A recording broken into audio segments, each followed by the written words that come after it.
Allez, le quart d'heure vendéen est terminé. On va pouvoir commencer. Alors, Donc, je me présente, je suis Guillaume André, je suis le directeur du pôle entreprise de l'ICES. Je m'occupe de tout ce qui est relations avec le monde professionnel. Donc, on se voit régulièrement avec la CPME et avec Mohamed. Donc, au nom de toute l'équipe de l'ICES, je vous souhaite la bienvenue. Bienvenue à la CPME, bienvenue au tissu économique vendéen. Le sujet que vous traitez ce soir, j'aurais bien aimé y être il y a 2 ans, parce que moi j'ai vendu ma boîte il y a 1 an, et que j'ai beaucoup galéré, et j'ai sûrement perdu plus de plumes que je pensais. Donc voilà. vous allez rester avec nous, vous allez partager C'est un peu votre tard, expérience. ça y est, c'est signé. Mais voilà, vraiment c'est un sujet qu'il faut anticiper. Voilà. Et donc, je vous souhaite une très bonne soirée. Et revenez quand vous voulez, vous êtes ici chez vous. Merci Guillaume, merci à vous. Allez, sans plus tarder, bonsoir à toutes et à tous. Alors, j'appelle Marie-Agnès Mandin, présidente de la CPME Vendée, puis Marc Rouillet, qui est le pilote de la commission session. N'importe où. Et on va commencer par en fait, refaire un peu l'historique de cette commission. Alors, je veux bien qu'on remette, s'il vous plaît, la vidéo et qu'on la laisse en fond, alors sans forcément le son, mais ça va permettre d'échanger sur la naissance de cette commission. Marie-Agnès, on a commencé quand ? Alors déjà, bonsoir à toutes et à tous, et merci d'avoir répondu à notre invitation. Alors effectivement, on en parlait avec M. Baraton, puisque l'origine, c'est en décembre 2016, où on a fait une soirée au siège du Crédit Mutuel, quand même. Et donc, on a fait une soirée où il y avait 90 personnes et où on avait des témoins, des entreprises qui avaient cédé et une personne qui avait acheté. Et on avait des experts. Et on s'est rendu compte qu'il y avait un réel besoin. Et par rapport aux questions qui ont émergé de la salle, après donc, toutes les présentations, vous entendez bien ? Oui, c'est bon. On s'est dit qu'il y avait quelque chose à faire et que la CPME... le plus près, d'accord. Et que la CPME avait sûrement du travail à faire dans ce domaine. On s'est un petit peu renseigné de ce qui existait et on s'est rendu compte qu'il y avait pas mal d'organismes qui travaillaient pour la transmission, mais pas pour la cession. Donc, on s'est plutôt attaché au parcours du cédant et on a pris la décision dans les mois qui ont suivi de créer au sein de la CPME une commission cession-transmission. Cette commission qui est donc présidée par Marc Rouillet. La passe est toute trouvée. Donc voilà, suite Marc. à cette soirée, une commission est née, ce qui a pu amener aussi tout un tas d'actions. Marc, donc depuis 2 ans, un peu plus de 2 ans maintenant, ça donnait quoi concrètement cette commission ? Et puis en quelques chiffres, alors que vous voyez défiler derrière vous, ça donne quoi cette commission ? Alors bonsoir. En fait, cette commission, l'idée, c'est que effectivement le dirigeant est très entouré tout au long de sa carrière de dirigeant, on va dire, et très peu entouré, très peu conseillé au moment de céder. Il est un petit peu seul, il ne sait pas trop à qui en parler. Et on a eu donc l'idée de créer en fait de la matière pour permettre aux dirigeants d'anticiper, de pouvoir venir échanger. Et donc différentes actions, 4 ateliers thématiques autour du thème de la session. Donc ce sont des petits déjeuners qui se déroulent le matin en général à 8h, à 8h30. Et puis des entretiens individuels qui ont lieu tous les premiers lundis de chaque mois, où là les dirigeants, les futurs cédants, on va dire, s'inscrivent sous le sceau de la confidentialité. Et puis on échange ensemble. Voilà, et donc derrière, peut-être que dans certains cas, ça crée des actions et du suivi. Qui compose cette commission à la CPME Vendée ? On a quoi ? Des professionnels de la transmission ? On a des chefs d'entreprise ? Alors oui, un petit peu tout à la fois. C'est-à-dire qu'au sein de la commission, on réunit l'ensemble des compétences qui tournent autour de la cession, donc l'expertise comptable, les métiers de la finance, des cédants enfin, ayant cédé, on va dire, donc qui peuvent témoigner aussi et apporter assistance sur le plan humain, des intermédiaires. Voilà, je crois que. Et puis de notaire, gestion de patrimoine, parce qu'en fait, tous ces volets sont à examiner, bien évidemment. Marie-Agnès, Protection dernière question. La commission session, alors on voit les logos, la région Pays de la Loire est directe. Cette commission session transmission vendéenne a fait des petits aussi au niveau régional. C'est une commission que vous portez ou que tu portes au niveau régional maintenant. Donc le plan d'action, je dirais, la Vendée est leader sur cette thématique. Alors c'est mes collègues de Loire-Atlantique qui vont être contents. Parce que, voilà, je suis en train de les chercher. Donc effectivement, la Vendée a expérimenté, grâce au travail de la commission, a expérimenté tous les parcours. Et on a proposé aux 4 autres départements Pays de Loire de dupliquer ce qui a été mis en place en Vendée. Donc Loire-Atlantique a commencé, le 49 aussi, et là le 72 et le 53 vont commencer en 2019. Et nous sommes allés rencontrer le vice-président économique, qui est donc Paul Janto, à la région, pour présenter le dossier expérimental vendéen, et voir avec lui si la région était intéressée pour nous aider et pour financer cette session de transmission. Donc la région a accepté début 2018 de faire une enquête sur les 5 départements Pays de Loire, donc enquête qui a été faite sur le mois de mars, d'ailleurs qui a été faite par les élèves de l'IFACOM de la Ferrière, donc qui a été faite en Vendée pour tous les 5 départements. Et ensuite, avec la restitution que l'on a faite en comité de pilotage au niveau de la région Pays de Loire au mois de juin, nous avons présenté donc les axes et en même temps, nous avons apporté une expérimentation grâce à la Vendée. Et là, la région a vu qu'il y avait une certaine crédibilité et que l'on n'était pas là que pour parler, mais que l'on avait des actions concrètes. Et normalement, c'est passé ou ça doit passer en commission permanente et on devrait avoir une subvention d'à peu près 60 000 euros pour aider surtout parce que pour l'instant tout ce qui a été fait au niveau de la CPME Vendée est entièrement gratuit et on n'a pas non plus aidé que les entreprises adhérentes. On a aussi accepté, puisqu'on a été sollicité dans les entretiens individuels, mais également dans les petits déjeuners, les ateliers. Il y a des chefs d'entreprise qui ne sont pas adhérents à ces PME, qui ont demandé à y assister, et la porte n'a jamais été fermée. Et donc, voilà. Alors, c'est ce qu'on me souhaite derrière. Ce seront des futurs oui, adhérents. Bien à sûr, CPME, que, c'est ça.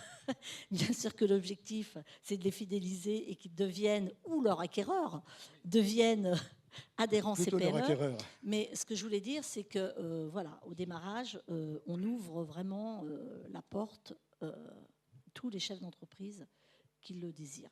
Donc voilà un petit peu. Donc c'est vrai que c'est une belle expérience. J'espère que ça va bien fonctionner, mais j'y crois. Et je pense que sur les 4 autres départements, enfin Loire-Atlantique c'est bien parti en tout cas, et 49 aussi. Et la région tient vraiment, puisque pour l'instant, on est le seul organisme à présenter vraiment des actions concrètes. À destination du cédant. À destination du cédant, bien sûr. Merci à tous les deux. Alors, je veux bien juste qu'on rebascule sur la... S'il vous plaît, merci. Thématique de la soirée. Alors, merci Marie-Agnès, je te remercie. Puis je te solliciterai tout à l'heure. Oh là, pardon. Sous vos applaudissements, parce que c'est une présidente. Hein. Et puis je vais appeler sur scène Raphaël Dillet, Sorégor, Marc va rester avec nous, Vincent Peloquin, Océan Participation, et Jean-Maxime Voisin, Banque Populaire Grand Ouest. Alors, ce que je vais faire, c'est que je vais mettre à contribution Nathalie. Alors, on est donc sur une thématique, une présentation 2019-2024, le bon moment pour vendre ou transmettre mon entreprise. Alors, on va faire quelque chose de très participatif. Pour votre info, alors, je ne vous l'ai peut-être même pas dit, c'est qu'on est filmé. ce qui permet voilà, de garder aussi cette soirée en fil conducteur. Si vous avez des questions tout au long de la soirée, il ne faut vraiment pas hésiter. Voilà, vous avez des experts qui sont là avec vous, qui sont là pour vous pendant allez, jusqu'à... le PSG joue à quelle heure ce soir? 21h. Donc jusqu'à 20h30, on est à votre disposition. Donc n'hésitez pas à poser l'ensemble de vos questions. Si vous avez des sujets un peu plus confidentiels ou un peu plus sensibles, ils seront là aussi après tout au long, du cocktail dînatoire. Mais n'hésitez vraiment pas à échanger là-dessus. Petite présentation. Raphaël Dillet, bonsoir. Bonsoir. Donc, moi, c'est Raphaël Dillet, je suis expert comptable à la Sorégor et je dirige les bureaux de La Roche-sur-Yon et de Montaigu. Vincent Peloquin, bonsoir. Oui, bonsoir. Vincent Péloquin, directeur dossier en participation, filiale de Capital Développement du groupe Crédit Mutuel Océan. Jean-Maxime Voisin, bonsoir. Bonsoir, donc Jean-Maxime Voisin, moi je suis responsable fusion-acquisition au sein de Banque Populaire Grand Ouest et je m'occupe également de la filière M&A, on va dire fusion-acquisition pour le national. Merci en tout cas à tous les quatre d'être parmi nous aujourd'hui. Marc, je commence par vous, par toi. Quelques chiffres. Combien de sessions se font chaque année? Alors, selon les sources, on va dire, mes derniers chiffres, sous toute réserve, 60 000 transmissions d'entreprises chaque année. Et malheureusement, à peu près 15 000 entreprises qui finissent, en fait, faute d'avoir trouvé un repreneur. Donc 20% à peu près qui disparaissent, faute de repreneur, c'est ça à peu près, Jean-Maxime Voisin? Alors, nous, au sein de Banque Populaire, on a un observatoire de la transmission qui fait des analyses depuis 2010 à peu près. Et depuis 2010, on constate qu'il y a à peu près 6% des entreprises qui se cèdent, des entreprises en situation de se céder. Moi, je ramène ces chiffres plutôt sur le territoire BPEGO pour illustrer. Alors, ex-territoire Banque Populaire Atlantique, on gérait à peu près 4000 clients PME et 6%, ça fait à peu près 250 entreprises qui se cèdent tous les ans sur le territoire, sur notre ex-territoire BP Atlantique. Et en tant qu'intermédiaire, vous me direz si on partage les mêmes chiffres, mais on est dans des activités de petit nombre. Un expert comme nous, ça gère à peu près entre 5 et peut-être 10 opérations maximum par an. Donc il y a quand même beaucoup d'opérations qui se déroulent chaque année qu'on ne voit pas. Qu'on ne voyait pas.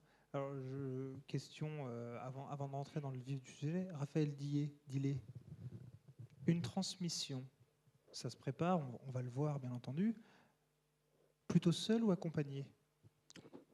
Là, forcément, en tant qu'expert comptable, je ne veux pas dire qu'il faut y aller seul. Non, mais forcément, il faut être accompagné, mais pas seulement de l'expert comptable qui est un peu le conseil du quotidien. Il faut se faire entourer de plusieurs personnes. Il y a les intermédiaires, il y a que ce soit des courtiers, la protection sociale. Il y a plein de personnes qui peuvent vous accompagner. Ouais. Yes. On rentre dans le vif du sujet. Vincent Peloquin, on commence par vous. Après tatou, carrément. Hop. Alors, pardon, excusez-moi. Cette étape pour une transmission réussie. Alors, dites-moi. La première étape, avant toute chose, il faut être prêt, il faut se préparer. On se prépare combien de temps avant de céder? Alors, il faut se préparer, on va dire, suffisamment longtemps. Alors, quand on dit longtemps, c'est vrai que c'est pas très précis. Ceci étant, il y a au moins un écueil qu'il faut éviter. Il faut éviter de travailler dans l'urgence. Voilà. Donc, ça veut dire qu'il faut mettre également son entreprise qui est potentiellement en vente, il faut la mettre en état d'être vendue dans les meilleures conditions. C'est-à-dire qu'il faut continuer à investir, continuer à faire en sorte que cette entreprise, je veux dire, vendue ou pas vendue, en vente ou pas en vente, elle ait, j'allais dire, un rythme de vie quelque part tout à fait normal et classique. Il y a trop, malheureusement, d'entreprises qui, pour des raisons qu'on évoquera peut-être tout à l'heure, parfois font un peu l'impasse sur l'investissement, tout ça pour, vous allez rapidement comprendre, pour limiter les investissements, faire croître le résultat.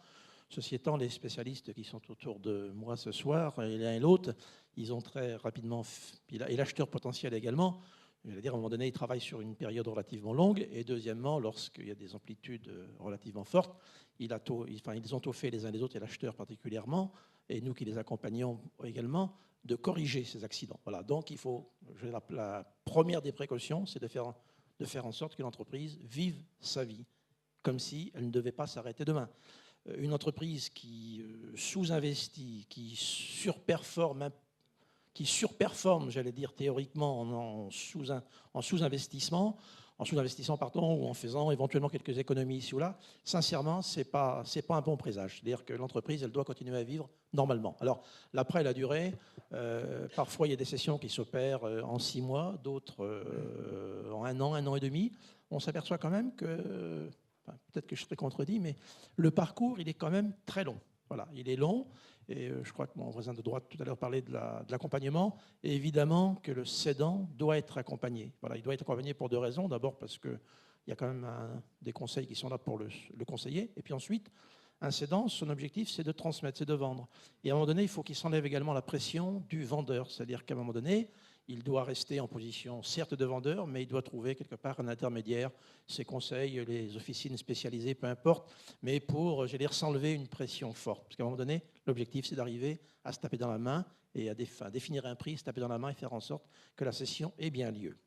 Marc Rouillet, Vincent Peloquin disait il faut qu'on garde son rythme de croisière. J'aurais tendance à dire peut-être que je vais essayer d'embellir un peu la mariée, puis de charger un peu de surperformer la dernière ou les 2 dernières années. C'est bon signe ou pas? Alors, ça dépend. Si c'est une activité effectivement qui est en plein essor, il faut bien sûr être dans le trend. Donc, ce qui compte, en fait, c'est que, parce que de toute façon, à la lecture, l'acquéreur et ses conseils vont bien évidemment voir ce qui s'est produit au cours des derniers mois ou des dernières années. Ce qui compte, c'est effectivement de maintenir la voilure, en fait. Hein. C'est de se dire... certes, le dirigeant veut céder, mais l'entreprise, elle, demain, dans 5 ans, dans 10 ans, dans 15 ans, elle doit toujours être là. Donc, c'est maintenir l'entreprise, en fait, dans son développement normal et faire en sorte qu'il y ait le moins d'opérations qui n'aient pas trait à l'activité de l'entreprise ou qui ne soient pas trop ponctuelles, qui viennent perturber la lecture, en fait. Parce que dès lors qu'un acquéreur ne comprend pas certaines choses dans les chiffres ou dans la présentation qui est faite, s'il y a des incohérences, forcément, ce n'est pas de nature à rassurer et il a tendance à partir sur un autre dossier. Jean-Maxime Voisin, se préparer à l'enjeu, c'est aussi peut-être anticiper ce que je vais devenir chef d'entreprise à la suite de ma session. Alors oui, bien sûr, parce que céder son entreprise, c'est un acte fort pour un dirigeant. Ça arrive pas très souvent, ça arrive peut-être même qu'une seule fois pour certains. L'après-cession, c'est une vraie question pour la plupart des dirigeants cédants. Certains le vivent très bien puisqu'ils l'ont anticipé. Ils ont des centres d'intérêt qui ne sont pas centrés exclusivement sur l'entreprise. D'autres peuvent avoir un petit peu plus de mal, mais en tout cas, c'est vrai qu'il y a une rupture avec le quotidien qu'il faut anticiper pour bien vivre l'après-session. Raphaël Dillet, je suis prêt à céder, je sais que je dois me faire accompagner. Je fais un état des lieux? Oui, forcément, déjà pour appréhender toutes les questions du futur acquéreur, il faut forcément faire son premier diagnostic de son entreprise. Elle est forcément très bien, c'est mon bébé, et Jean-Maxime Voisin l'a très bien dit, si je l'ai créée, elle est forcément nickel. Bon, on va revenir sur la question de l'accompagnement, on peut aussi faire auditer par quelqu'un d'autre. Alors que ce soit financier, organisationnel, tout, il faut vraiment tout blinder pour être sûr de vendre dans les bonnes conditions et quelque part pour anticiper, pour se mettre à la place de l'acquéreur, pour avoir les bons arguments pour vendre aussi. Je vois acquiescer, c'est que... Oui, j'acquiesce, oui. Ouais. Pardon. Alors, Maxime. moi, diagnostiquer, je dirais, on l'a dit, une session se prépare. En fait, je pense que le pire, c'est de subir le marché. C'est-à-dire, vous l'avez dit tout à l'heure, agir dans l'urgence, c'est souvent la meilleure manière de se prendre les pieds dans le tapis. Donc, anticiper, c'est un maître mot. Bâtir sa stratégie de session, voilà, diagnostiquer fait partie de la stratégie de session. Moi, je pense qu'il faut passer un certain temps, quand on commence à réfléchir à sa session, à se poser des questions sur le passé, sur les petits nettoyages qu'il convient de faire dans l'entreprise. On ne prend pas la décision de céder du jour au lendemain. Donc il faut se donner le temps du diagnostic, le temps de la construction de sa stratégie, le temps d'apporter les petites corrections qui vont bien, et puis bâtir tout le process qui va accompagner l'acte de session. Dans le diagnostic, je me permets, il y a aussi une chose qu'il faut penser, c'est se faire un auto-diagnostic en tant que chef d'entreprise, c'est-à-dire quel est notre rôle, quelle est notre relation dans l'organisation, dans le management, avec nos clients, parce qu'il peut y avoir un institut personnel qui est très fort et qui peut faire peur aux repreneurs. Donc plus on organise, plus on délègue, plus on organise une future reprise, mieux c'est. Ce qu'on peut appeler un homme clé, un Marc Rouillet, c'est ça? Vous confirmez? Oui, alors l'homme clé, enfin, le dirigeant ne doit pas être l'homme clé. Parce qu'en fait, ce que l'on vend, c'est ce qui va rester après que le dirigeant soit parti. Donc, effectivement, s'il est omniprésent, qu'il n'a pas su organiser un petit peu une délégation ou des relais de management, ça va être un peu compliqué pour le repreneur et forcément, la valeur va s'en sentir. Moi, je crois, pour compléter le propos, c'est qu'en fait, oui, ça se prépare assez longtemps à l'avance, il y a certaines opérations à mener, des questions à se poser. Et en fait, il faut que le dirigeant ait un projet déjà personnel, qu'est-ce qu'il va faire après.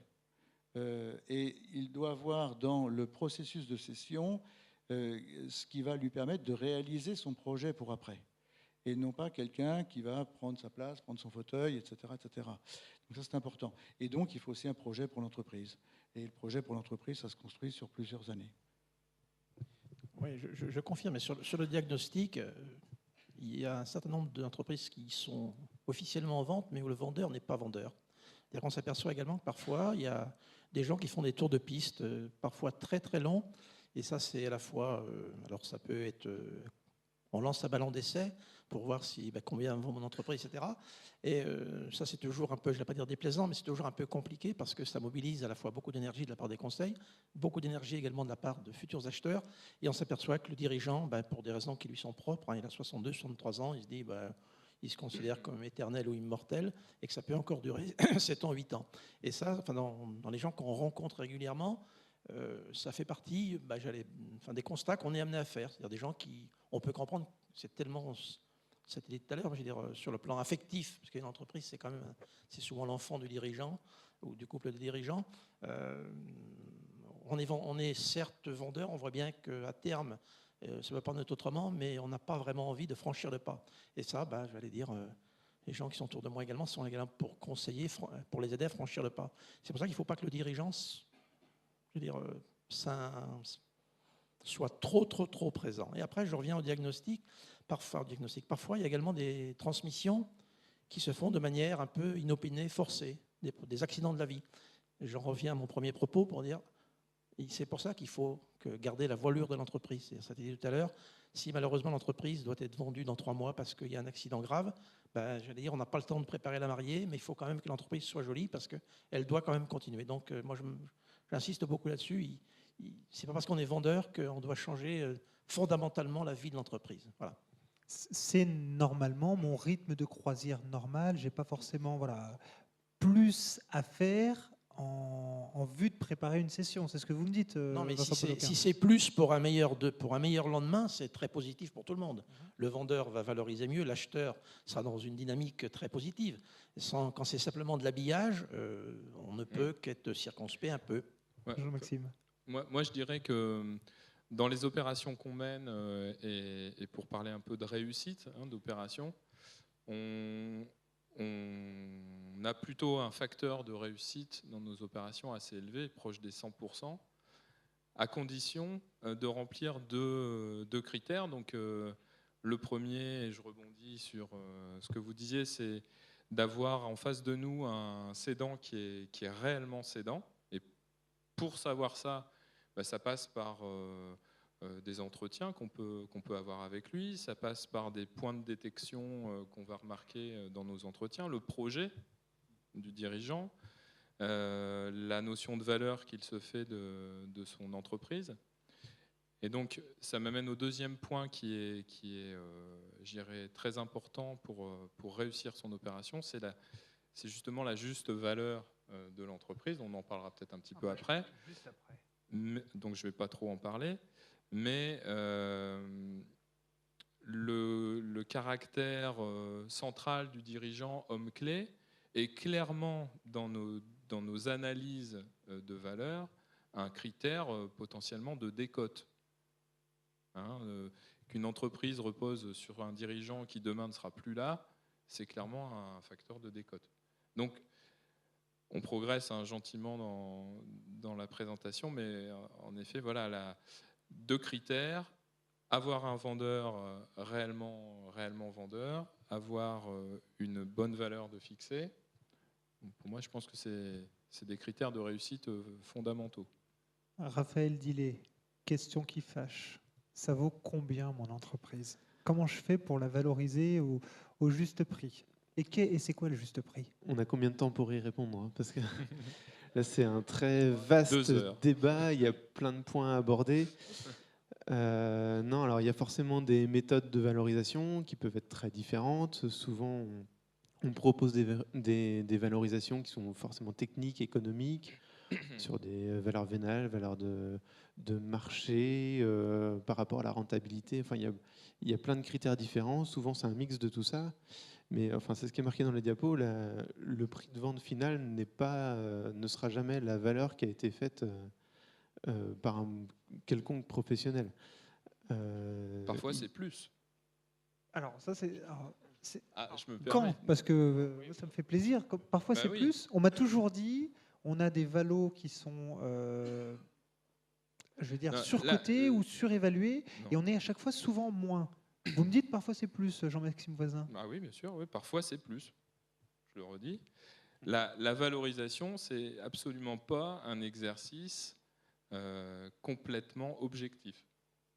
Voilà, on utilise différentes méthodes, on fait des moyennes, des synthèses, on applique des facteurs de décote, on a des ambitions, on a des business plans, on a des potentiels, on a de la récurrence, il y a énormément de critères qui font qu'une valorisation techniquement calculée est souvent pas le prix final de l'opération. Mais on peut avoir des prix calculés qui soient en dessous de la réalité. Raphaël Dillet. Oui, mais c'est exactement ça. Il y a beaucoup de critères subjectifs. On peut en citer quelques-uns. Enfin, voilà, c'est la situation d'urgence du vendeur, de l'acquéreur. Ça peut forcément faire varier le prix. C'est une négociation, donc c'est forcément là où l'offre rencontre la demande. La valeur finale, c'est le prix que l'acquéreur est prêt à mettre et que le vendeur est prêt à vendre. Beaucoup de critères subjectifs, ça peut être des contraintes bancaires, donc là je laisserai la parole à quelqu'un d'autre. Mais la place de la dette, par exemple, c'est quelque chose d'important, c'est-à-dire combien va nous prêter la banque, et donc du coup, par rapport à la valorisation théorique, est-ce que ça passe ou pas, quoi.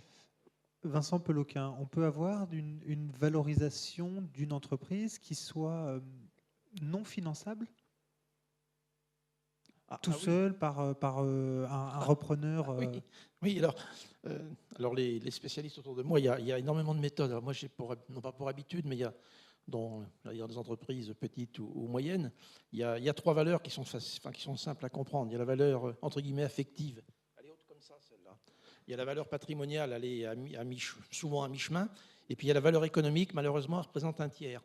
Donc, à un moment donné, le chef d'entreprise, et je comprends qu'il vit dans cette entreprise depuis 30 ans, 35 ans, il a tout investi. Il a construit un bâtiment au milieu de la campagne et il pense que tout ça vaut très, très, très cher. Et puis, il voit arriver un repreneur qui lui dit « Cher monsieur, il n'y a pas de problème, vous avez un bel outil de travail, ça m'intéresse.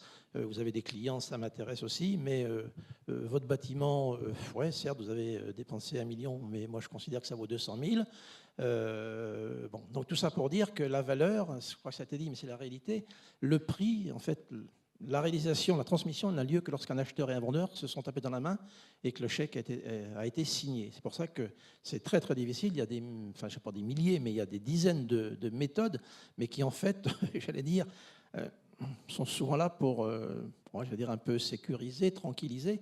Mais au final, il y a un accord entre un acheteur et un vendeur. Et n'oublions pas quand même que c'est toujours le vendeur qui choisit l'acheteur. Et parfois, enfin, quand je dis toujours, peut-être que je suis excessif, mais non, je pense que c'est le vendeur qui choisit son acheteur. Et parfois, il choisit un acheteur un peu moins disant, mais il a envie que le repreneur reste dans les murs. Il a envie que son enseigne, la marque, reste au fronton de l'entreprise. Et tout ça, ça a une vraie valeur, un vrai intérêt. Et heureusement que ça existe encore. Et après, sur le prix, quand même, ça dépend quel est l'objectif du repreneur. Vous avez parfois des gens qui sont prêts à surenchérir. C'est d'ailleurs pour ça que parfois il y a un débat il y a un hiatus parfois entre des repreneurs personnes physiques qui sont quelquefois un petit peu moins argentés que ne le sont des personnes morales, qui, elles, voient une entreprise à côté, voient un concurrent potentiel qui va disparaître. Donc ces gens-là, ils sont parfois prêts à surenchérir de 10, 15, 20, 25%. Ça arrive. Quelquefois, le prix semble déraisonnable, mais l'entreprise qui fait une croissance externe, elle considère qu'une entreprise qui est à racheter, elle a investi pendant 10 ans, 15 ans, et elle se dit, si je veux me lancer dans ce métier-là, j'en ai pour très, très, très, très longtemps à acquérir le savoir-faire, donc j'achète le savoir-faire, qui n'est pas forcément toujours en concordance parfaite avec la valeur théorique de l'entreprise, avec la rentabilité de l'entreprise. Voilà. Donc tout ça pour dire que je crois sincèrement que définir une valeur, alors moi, c'est beaucoup plus facile pour moi parce que moi, quand j'interviens, les valeurs, elles sont déjà travaillées par mon collègue de gauche et puis mon collègue de droite potentiellement. Donc nous, on a juste à faire l'analyse critique. Donc ça, c'est très facile. Mais il n'empêche que la valeur, c'est quand même quelque chose de très difficile. Mais la vraie valeur, au final, c'est quand même la valeur économique. Il ne faut pas l'oublier. On ne peut pas transmettre une entreprise s'il n'y a pas de rentabilité, sauf à être richissime, auquel cas on a le droit d'investir ses propres deniers dans une entreprise à la limite pas rentable pour se faire plaisir, ça arrive. Mais quand le regard des banques est là, le ratio, je sais pas moi, 25 ou 30% d'apport de fonds propres, ça nécessite quand même qu'il y ait un minimum de réalité sur le plan du résultat net, réel ou potentiel. Voilà. Marc, un petit mot aussi. Alors, Vincent Poloquin l'a esquissé. On est aussi dans un contexte, notamment vendéen, où on a des pénuries de recrutement. Alors, je prends un cas très concret qu'on a pu voir aussi là, sur les entretiens individuels qu'on a fait, le secteur de la plomberie chauffage, par exemple, où on a des entreprises à vendre qui peuvent peut-être, du fait du manque de personnel aussi sur le territoire, peuvent amener, dans des cas de croissance externe, à une survalorisation de l'entreprise. Alors oui, enfin, survalorisation parfois, et puis même des fois c'est tout simplement le motif d'achat, c'est-à-dire que dans des métiers où on peine à recruter, si on a du travail, si on a des carnets de commandes, on a parfois intérêt à effectivement faire de la croissance externe.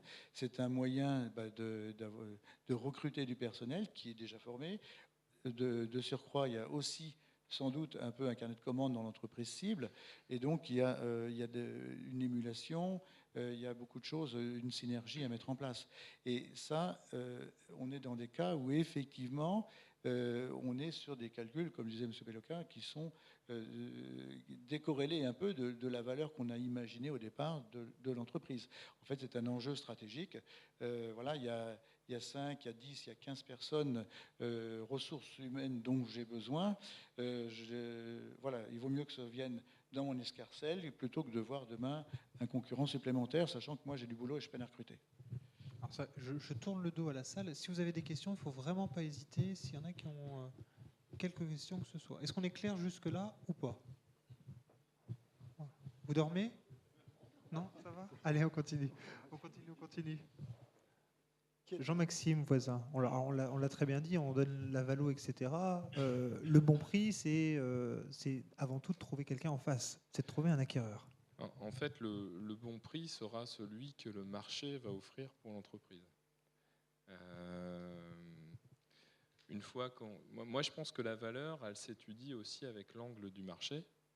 L'entreprise sur son marché, comment est-ce qu'elle est positionnée, quelle est sa position concurrentielle, quelle est la tendance du marché, Je reviens un petit peu sur la valeur. Moi, j'ai la double casquette, je dirais, d'intermédiaire et de banquier, puisque je fais partie de Banque Populaire Grand Ouest, et qu'il est bien évident que quand on a des opérations qui se déroulent, la première banque vers laquelle on adresse les repreneurs, c'est la nôtre. Donc je ne peux pas envoyer des dossiers qui soient complètement démesurés dans les valeurs sans bonne explication. Donc bien sûr, quand on fait une étude de valorisation, on boucle toujours cette étude par une analyse du plan de financement qui va bien, avec les ratios qui vont bien en banque pour monter ce plan de financement.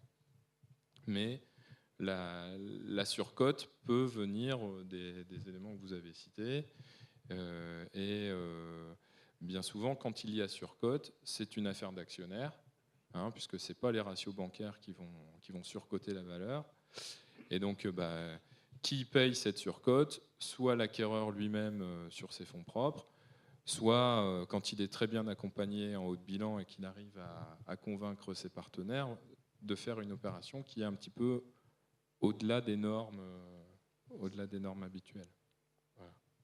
Donc trouver un acquéreur, finalement, c'est peut-être la question la plus importante, puisque quand on met en vente son entreprise, on va se trouver face à un marché qui va soit être appétant par rapport à l'entreprise, soit peu existant. Donc il va falloir identifier sur le marché les acquéreurs qui vont potentiellement être intéressés par l'entreprise, et parfois on peut même être un petit peu surpris d'aller chercher des acquéreurs qui ne sont pas ceux auxquels on a pensé initialement. Donc ça suppose qu'on ait une analyse du marché de l'entreprise, mais aussi des marchés qui gravitent autour de l'entreprise et qui pourraient y voir de l'intérêt, alors même qu'ils ne sont pas directement sur leur propre marché. Donc rechercher l'acquéreur, c'est vraiment un point qui est très important, sur lequel on passe du temps et qui prend du temps. Voilà. Donc l'acquéreur, c'est vraiment central. Raphaël Dillet, je suis une entreprise à vendre. Je dois communiquer dessus ou pas? Et à qui je communique? Parce qu'on a souvent le cas d'entrepreneurs qui viennent nous voir, et vous êtes aussi, vous faites partie de la commission, d'entrepreneurs qui viennent nous voir, mais qui ne diffusent pas, qui ne communiquent pas sur le fait qu'ils sont à vendre. Alors, c'est toujours une question délicate, ça dépend de la confidentialité que le chef d'entreprise veut dans son acte de vente, enfin, voilà, dans son process. Effectivement, s'il veut que ça reste confidentiel, que ça se fasse dans un endroit,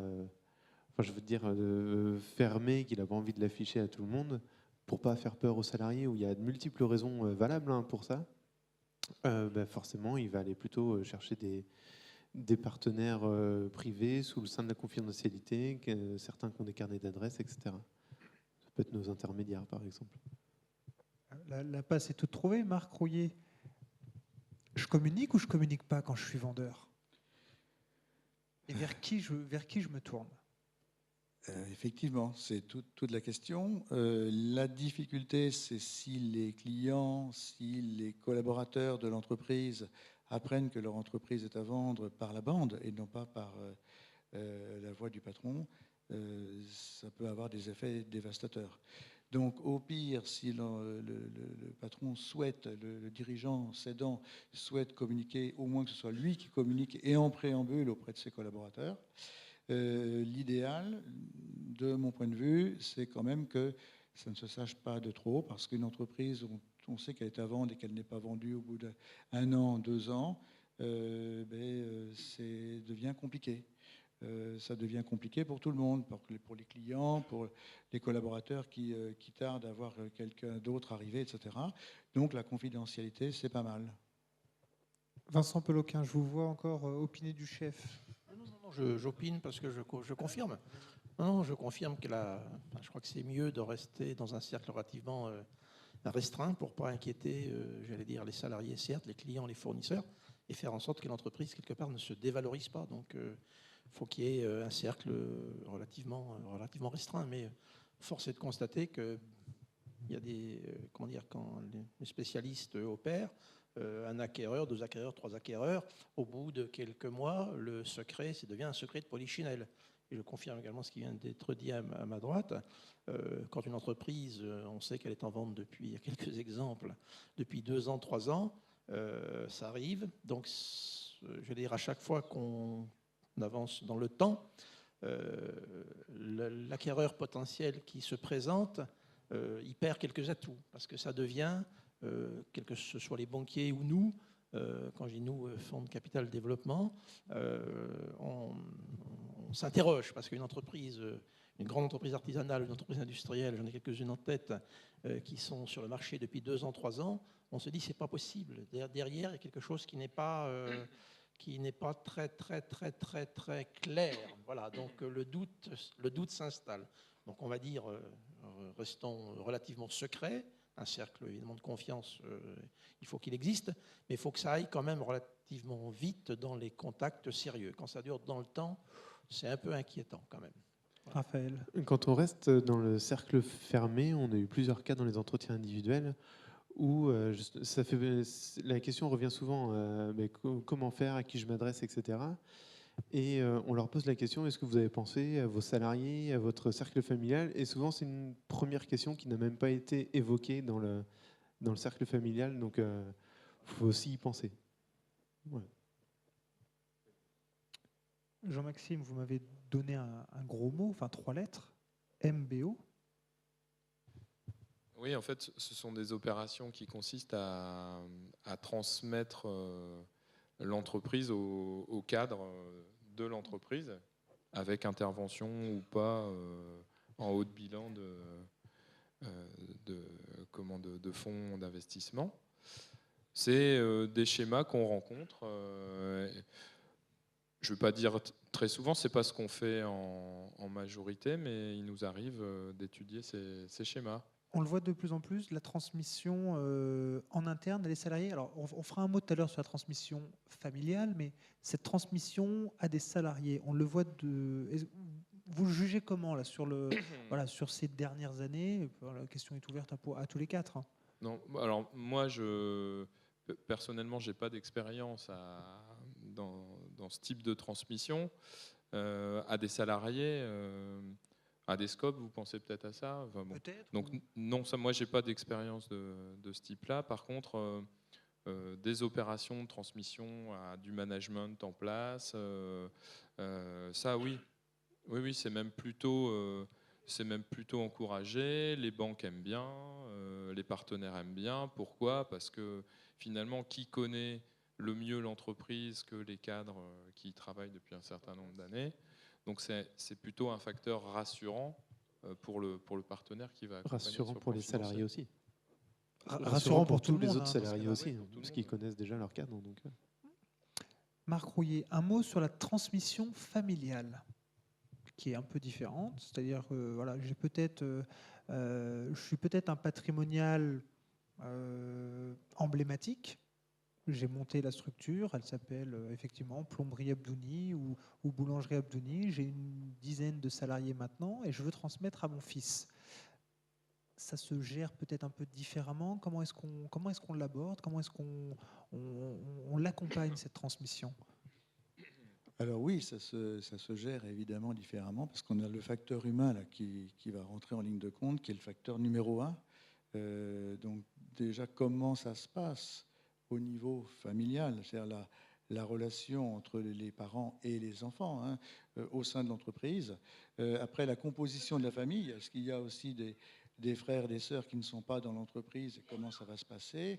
Enfin, voilà, avec tous les outils qui existent pour ce type de transmission, qui peuvent passer par la cession, donc les enfants achètent et donc les parents vendent comme ils vendraient à n'importe quel repreneur et les enfants achètent et se dédouanent un petit peu de la chape familiale, c'est important aussi. C'est-à-dire que l'idée, c'est toujours dur pour un enfant de se dire, mais si je plante la boîte que m'a donnée papa. Voilà. Donc s'il l'a racheté déjà, on a supprimé un peu un aléa. Et puis, voilà, sont-ils prêts?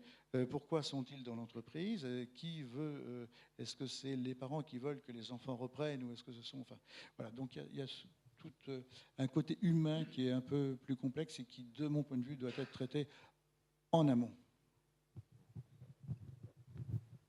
Je rajouterais qu'il faut que ce soit un choix. C'est-à-dire, si c'est une transmission familiale, il faut véritablement que le repreneur enfant l'ait choisi. Il ne faut pas que ce soit Subi par... subi. Raphaël Dillet. Qu'est-ce que je... Donc, j'ai trouvé mon acquéreur.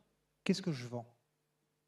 Le fonds, les parts, les titres. Comment ça se passe? Comment est-ce qu'on peut rapidement balayer, je dirais, le spectre un peu du mode de cession? Alors, il y a forcément plusieurs solutions. On peut racheter, donc c'est marqué, hein, le fonds ou les parts sociales, les titres. On n'achète pas la même chose, on ne va pas faire un cours ce soir là-dessus. Mais on achète deux choses différentes. Dans un cas, on garde la structure, dans l'autre cas, on vend toute la structure. Ça dépend. Alors tout ça, ça rentre dans un cadre global. Ça peut aussi dépendre du projet personnel du dirigeant. On en parlait tout à l'heure. Voilà. Après, pour balayer tous les points, il y a la donation-partage. Là, ça va plutôt être justement dans les transmissions familiales. Et la location-gérance, là, le cédant, il reste quand même étroitement lié avec le locataire-gérant. On ne cède pas totalement, mais ça peut être une location-vente aussi, ça peut être pour plus tard, etc. Ouais. Mais là, ça dépend des situations. Il n'y a pas de cas pareil. Il faut tout regarder. Question là-dessus. J'ai de temps en temps l'immobilier qui est en haut de bilan. Alors, j'en vois quelques-uns faire la moue là-dessous. Comment je le traite? Marc, c'est vous qui avez hoché le premier. Je vous laisse. Voilà, de temps en temps, j'ai une entreprise et puis alors, les choix stratégiques, les choix comptables ont été faits. J'arrive à l'âge où je veux céder et j'ai un gros caillou dans la chaussure qui est l'immobilier en haut de bilan. Comment je le traite? Alors, il n'y a pas de recette miracle, hein. Ce qui est compliqué, c'est que si on veut valoriser la part de l'immobilier, on va arriver à des prix de cession qui ne sont tout simplement pas finançables par l'exploitation. Donc, à un moment donné, c'est bien de se poser la question en amont. De temps en temps, si c'est encore possible, eh bien, c'est de monter des opérations pour séparer les deux. Voilà, avec parfois les inconvénients fiscaux, plus-values, enfin, etc., tout ce que ça peut supposer. Mais le vrai problème, c'est que quand l'immobilier vaut cher, et ça peut arriver selon les installations, selon la géographie, etc., eh bien, l'exploitation ne peut pas financer cet investissement-là, qui d'ailleurs, en général, ne se finance pas sur 7 ans, mais plutôt sur 15 ans. A contrario, est-ce que j'ai des secteurs d'activité où la cession va peut-être être compliquée parce que j'ouvre en face et je suis concurrent de telle ou telle activité, donc je n'ai pas forcément une valorisation très forte, notamment pour des fonds de commerce. Est-ce que je peux avoir aussi ce cas de figure-là dans l'autre sens? Je suis clair dans ma question ou pas? Alors, ouais, vous savez où je veux en venir. C'est pour ça. Concernant la valeur donc le commerce, en fait, hein, on va dire. Hein, voilà, typiquement commerce. On n'est pas sur le fonds de commerce d'une entreprise industrielle, on est sur le commerce. On est sur du commerce. Le commerce, c'est compliqué aujourd'hui. Il faut quand même être conscient de ça, c'est-à-dire qu'il y a Internet et aujourd'hui, les gens hésitent, c'est-à-dire qu'on a peu de candidats à l'acquisition de commerce. C'est un peu plus compliqué. Et on parlait tout à l'heure des salariés qui reprennent l'entreprise. Je pense que dans le commerce de proximité, c'est souvent le repreneur idéal, c'est-à-dire d'avoir le collaborateur que l'on va accompagner, que l'on va faire grandir et qui va prendre la suite.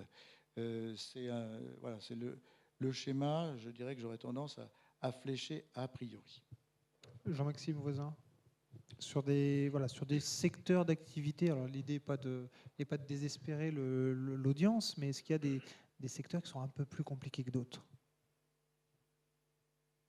Oh, oui, enfin, je dirais il y a des secteurs qui sont peut-être moins compliqués que d'autres. Je vais répondre à l'inverse.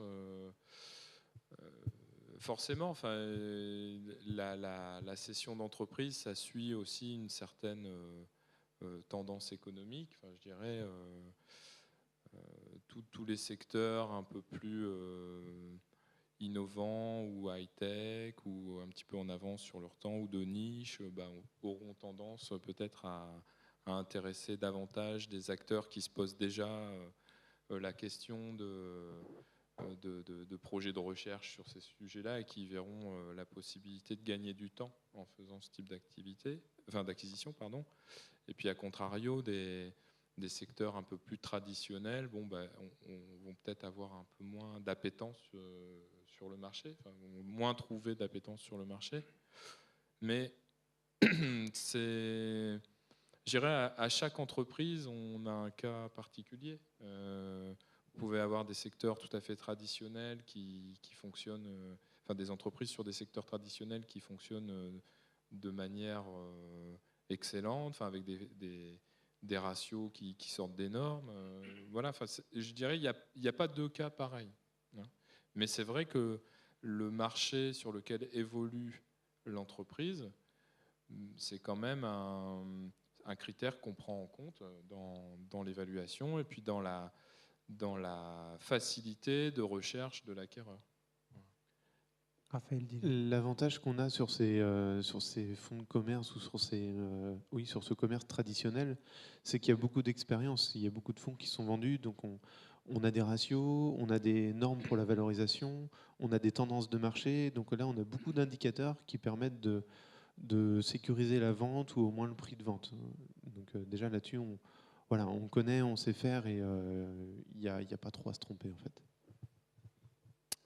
Vincent Peloquin, j'ai trouvé mon acquéreur, je sais ce que je vends. La négo va se dérouler. Je dirais place aux actes maintenant. Comment ça se passe ? Alors, comment ça se passe ? Alors, si l'accord est trouvé, c'est relativement simple. Mais je crois que je vois dans le titre, bien que je n'ai pas mes lunettes, je vois négocier et conclure. Donc là, évidemment, la conclusion est toujours plus rapide que la négociation. Après, je crois que c'était dit, c'est-à-dire l'accord final, d'ailleurs on peut signer un protocole, on peut signer une fameuse LOI, peu importe. Ce qu'il faut à un moment donné, c'est que le projet soit finançable. C'est-à-dire que je crois que jusqu'à maintenant, on l'a abordé rapidement, mais à un moment donné, dans les fameuses clauses du protocole, il y a forcément la manière dont le repreneur va financer. Donc, soit il finance, je crois que ça a été dit par mon voisin de la Banque Populaire, soit la banque a capacité à tout financer, auquel cas nous nous effaçons et sommes désolés parce que nous n'avons plus de travail. Voilà, parce que plus les banques sont généreuses, moins nous avons d'activité, donc ça ne nous va pas.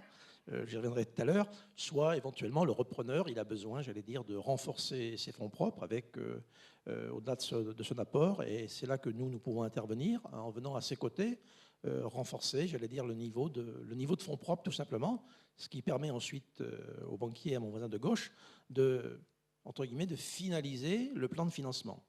Je crois qu'après, alors sur les banques de façon générale, alors il y a il y a beaucoup de choses fausses qui circulent, parce que contrairement à ce qu'on entend partout, les banques financent même beaucoup, et aujourd'hui financent pas cher, en plus. Ce qui est une chance pour les chefs d'entreprise. Ensuite, quand on est dans la négociation, la conclusion et puis dans l'équilibre financier, alors je vais militer pour ma chapelle, vous allez comprendre, c'est logique. À un moment donné, l'entreprise, enfin le futur de l'entreprise, il doit être, entre guillemets, on doit le rassurer, ce futur. On doit l'assurer, non seulement l'assurer, mais on doit le rassurer. Ça veut dire qu'à un moment donné, on peut évidemment optimiser à partir de... On a 100 de fonds propres et on emprunte 1000, pourquoi pas ? Si tout va bien, les choses vont se passer, ceci étant, on peut mettre potentiellement l'entreprise en danger, et on s'aperçoit quand même que dans les 2 ou 3 ans qui suivent une opération de transmission, c'est souvent un petit peu plus compliqué que ce qu'on imagine. Moi, sur quelques cas très restreints, parce qu'on n'a pas des centaines et des milliers de cas, mais on est en train de regarder quand même les 15 dernières opérations qu'on a faites pour voir c'était quoi les conditions de la reprise, c'était quoi le BP, et 3 ans après, où est-ce qu'on est rendu. Et la conclusion, on l'a déjà. Hein.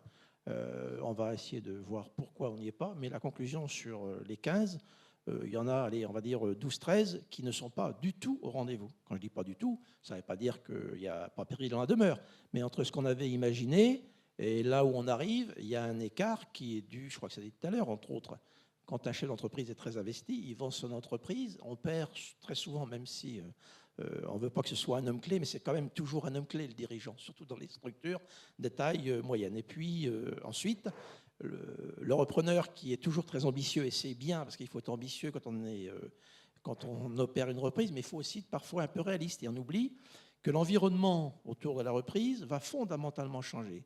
Les clients vont en profiter pour peut-être changer de crèmerie. C'est-à-dire, je travaille avec Monsieur Z depuis 30 ans. Bah, écoutez, c'est un autre qui reprend. Moi, je n'ai pas d'affect avec lui particulier. Je vais essayer d'aller m'approvisionner ailleurs. Les fournisseurs vont également changer. Les fournisseurs vont également changer éventuellement de conditions. Ils avaient des conditions préférentielles avec un repreneur, avec un cédant qui était solide, argenté, qu'on connaissait bien. Je vais dire, là, on a une nouvelle tête à la tête de l'entreprise. Les conditions peuvent totalement changer. En interne, ça a été dit également, la force sociale, les salariés, parfois on va perdre un ou deux compagnons qui étaient des compagnons déterminants. Donc tout ça fait que, alors j'en reviens à la partie négociée, il faut non seulement négocier, mais il faut également que les conditions de prix soient arrêtées, mais au-delà du prix, il faut que les conditions du montage financier soient suffisamment solides pour pérenniser l'entreprise, parce que tout le monde a intérêt à ce que ce soit évidemment durable. Et là, je passe le micro à mon voisin. Oui, parce que là, on parle beaucoup de financiers, on parle beaucoup d'accords sur le montage, mais une vente, c'est vrai que c'est un prix, mais ce n'est pas qu'un prix, c'est aussi des conditions de cession. C'est l'accompagnement que va consentir le cédant à l'acquéreur, c'est un tas de choses qu'on va écrire dans le protocole qui vont faire qu'on va en partie rassurer l'acquéreur parce qu'on va mettre des garanties. Il y a un élément qu'il faut rajouter à ce slide, c'est qu'on voit maintenant de toute façon systématiquement, c'est la garantie d'actifs et de passifs.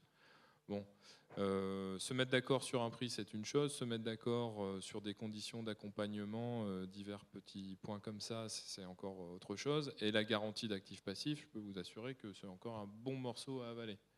Donc ça, vraiment, il faut avoir en tête que vendre son entreprise, ça n'est pas qu'un prix. Et qu'au-delà du prix, il va y avoir beaucoup de choses à négocier, à discuter, sur lesquelles il va falloir se mettre d'accord pour arriver à la signature de l'acte de cession. Un mot, Raphaël Dillet, sur cette fameuse GAP, garantie actif-passif. La garantie actif-passif, forcément, oui, ça fait partie des conditions qu'il faut absolument voir et verrouiller, et pas qu'à la fin. Ça fait partie intégrante du prix et de la cession. Je voulais revenir aussi en disant que la cession, ce n'est pas qu'un prix. Dans tous les témoignages de cédants qu'on a, ça revient un peu à ce qu'on disait tout à l'heure sur la valeur, c'est que souvent les dirigeants, ils nous disent « mais je préfère que ça soit cette personne, même si je vends un peu moins cher, parce que, on a dit, c'est comme leur bébé, et ils veulent que ça continue, ils aiment leurs salariés, ils veulent que ça continue dans le même esprit, etc. » Donc il n'y a pas que le prix, il y a beaucoup de choses à mettre en avant, autres que les prix, les contrats et voilà, tout ça. On avait eu le cas sur, je crois que c'était notre première réunion, Marc, on avait eu un témoignage d'un chef d'entreprise qui doit être dans la salle, je crois, qui n'est pas là, on me dit non, mais qui avait pertinemment refusé de vendre à un groupe au profit d'une transmission patrimoniale pour justement garder les forces vives, garder cet esprit familial dans cette entreprise. Ça met longtemps à se négocier une transmission, Marc Rouillet ? Un certain temps. Et est-ce qu'on peut être pinaillou à la virgule est-ce qu'on a des cas de casse Oui. Donc, quand on en est là, on imagine qu'on a eu toutes les phases en amont et qu'on a bien sûr trouvé le repreneur. Une lettre d'intention a été signée ou un protocole ensuite. Et là, effectivement, on rentre encore dans des discussions puisqu'on n'est pas au bout. Il y a un audit qui va être fait. On va ajuster effectivement peut-être le prix, peut-être devoir verser un complément de prix, etc., etc. Donc, la durée, à partir du moment où on a une lettre d'intention jusqu'à la réalisation, ça peut prendre de 3 mois à 6 mois, 8 mois, 1 an, des fois, de discussions qui sont très complexes parce qu'on n'arrive pas à se mettre d'accord sur cette fameuse garantie de passif, par exemple, sur les termes de l'accompagnement, sur enfin, un certain nombre de choses. Oui, tout à fait. On voit des opérations qui ne se dénouent pas, je ne vais pas dire souvent, mais assez régulièrement quand même, le jour de la signature du closing prévu, par exemple. C'est-à-dire, tout le monde est autour de la table et il manque une virgule, il y a une condition qui n'est pas respectée, qui aurait parfois peut-être dû être réglée préalablement, mais ça arrive assez régulièrement. Ça fait peu sourire, mais bon, c'est comme ça. Est-ce un prétexte pour ne pas vendre?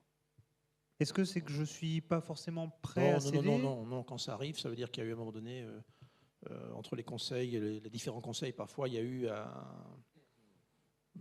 je ne vais pas dire un dysfonctionnement, mais il y a eu un mauvais échange ou incompréhension. Non, quand on en arrive là, non, c'est pas qu'on n'est plus vendeur, c'est c'est souvent lié à la garantie d'actifs passifs ou parfois au devenir du cédant, sur les conditions qui ne sont pas véritablement arrêtées. Enfin, ça arrive. Il y a aussi des closings qui ne se font pas, effectivement, du fait que le cédant n'était pas réellement prêt, ou alors il avait un doute, et la moindre virgule qui ne va pas, c'est bon, stop, j'arrête, je vends pas, voilà. Donc le moindre doute, et voilà, c'est fini pour un cédant qui n'était pas totalement prêt et pas forcément totalement penser à son projet d'après, etc. Alors, gardez le micro, Raphaël Dillet. Penser à son projet d'après, c'est important. Alors, je dirais, ça se... on a un peu fait la boucle, mais ça s'anticipe. Mais qu'est-ce que je deviens après? Mais c'est un sujet on en a parlé durant tout le long, ça se prépare. On est souvent revenu sur le projet du cédant, parce qu'effectivement, c'est une grosse page qui se tourne. Il y a l'appréhension du vide. Certains se retrouvent un peu dans le vide. Du jour au lendemain, le téléphone il sonne plus. Voilà, qui je suis, etc. Il y a quelques mauvaises expériences là-dessus, et c'est pour ça que ça se prépare. C'est-à-dire que alors, il y a deux solutions. Soit ça peut être la retraite, ou ça peut être en cours d'activité. La retraite, forcément, ça se prépare pour tout ce qui est après, quel revenu je vais avoir après, dans quelles conditions, etc. Et sinon, il y a des chefs d'entreprise qui disent après, qu'est-ce que je fais? Est-ce que je reprends une activité? Est-ce que je pars salarié? Voilà. Mais tout ça, ça se prépare. Et les conseils vont aller en fonction de ce projet. Donc c'est pour ça qu'il faut bien le préparer. Marc Rouillet, sur ce... Oui, juste un petit complément aussi, c'est-à-dire que le cédant n'a pas toujours envisagé que la cession est assortie d'une clause de non-concurrence. Et parfois, ça fait partie des discussions qui sont un petit peu hardes et qui fait que l'affaire, finalement, ne se fait pas.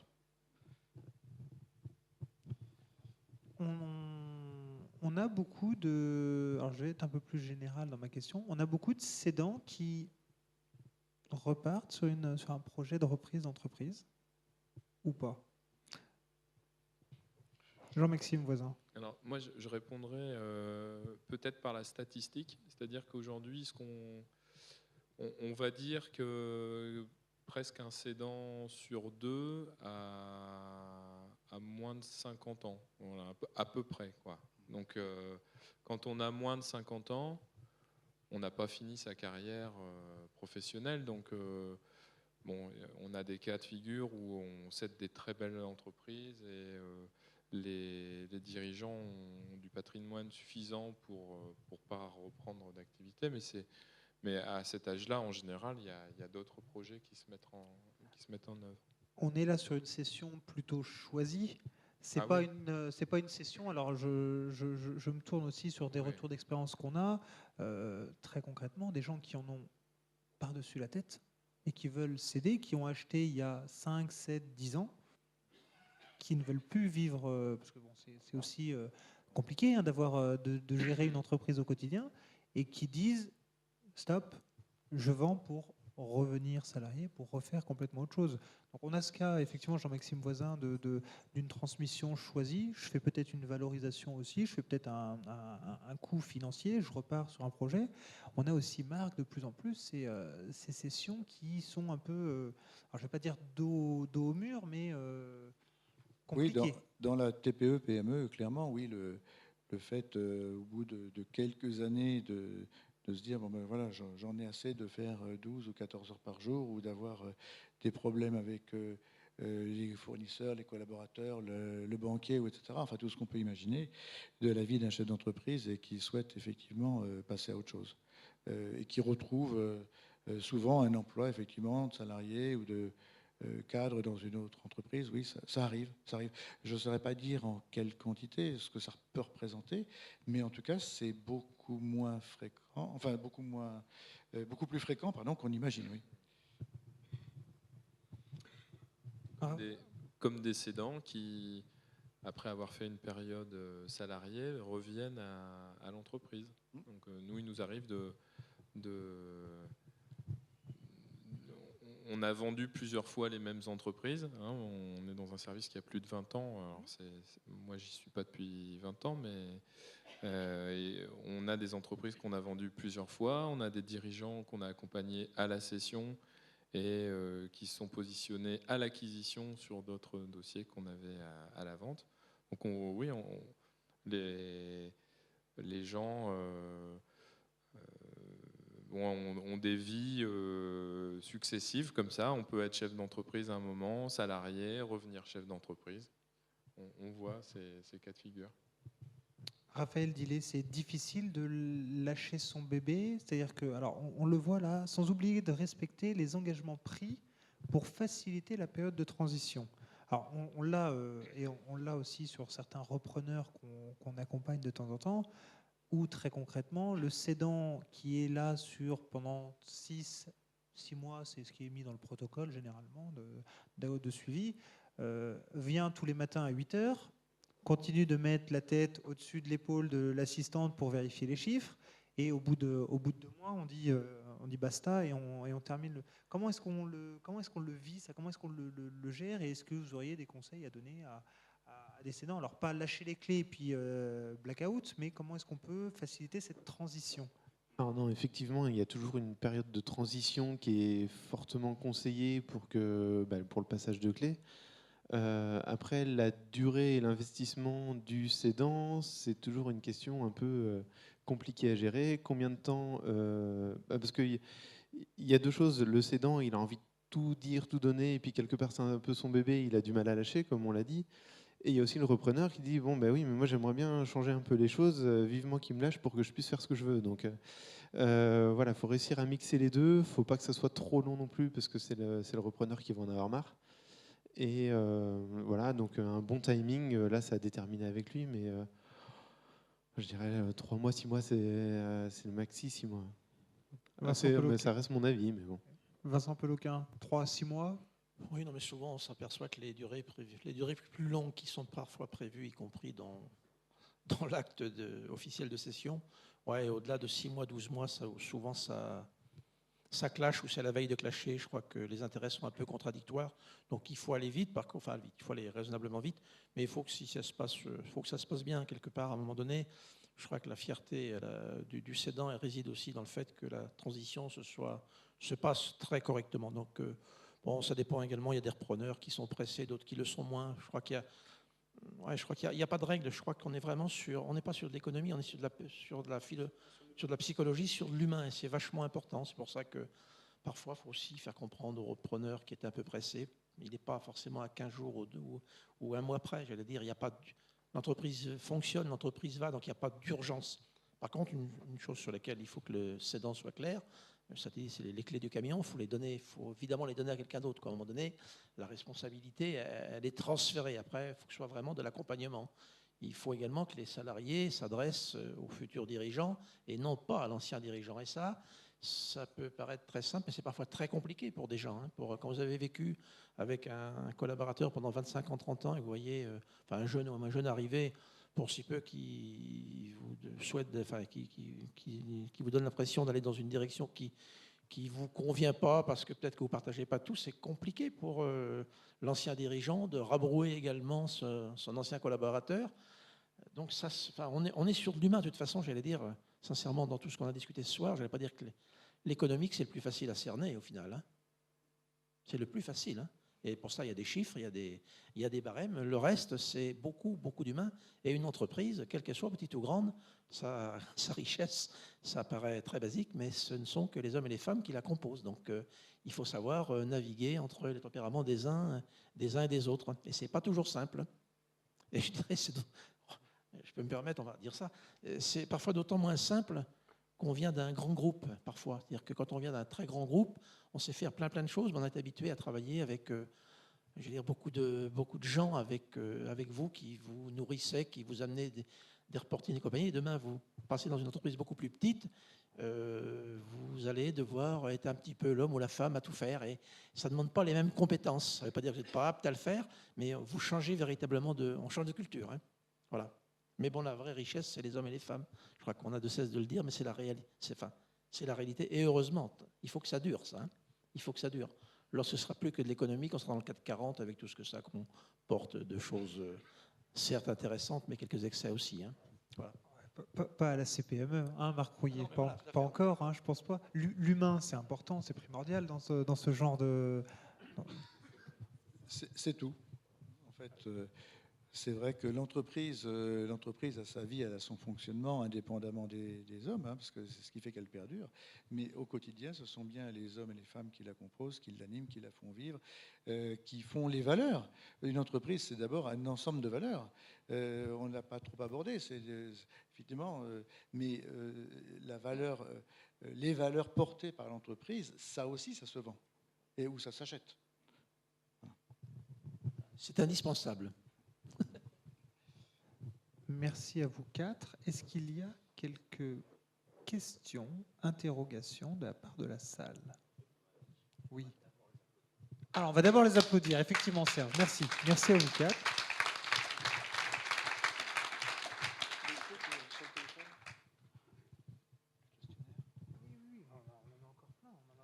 Alors, est-ce qu'on a quelques questions ou pas? Alors, moi, j'en ai plein, mais je vais vous laisser parler. La première est toujours la plus compliquée. Passons à la deuxième, c'est plus simple.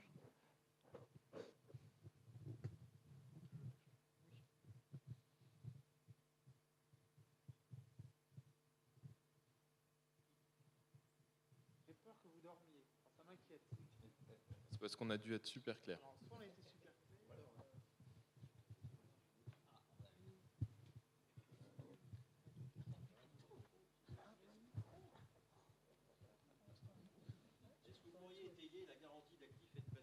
Ah, les gros mots. Les gros mots, la GAP.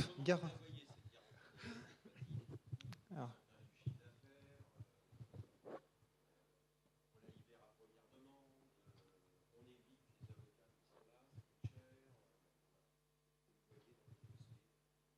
Alors, là, c'est plus des retours d'expérience des gaps qu'on voit.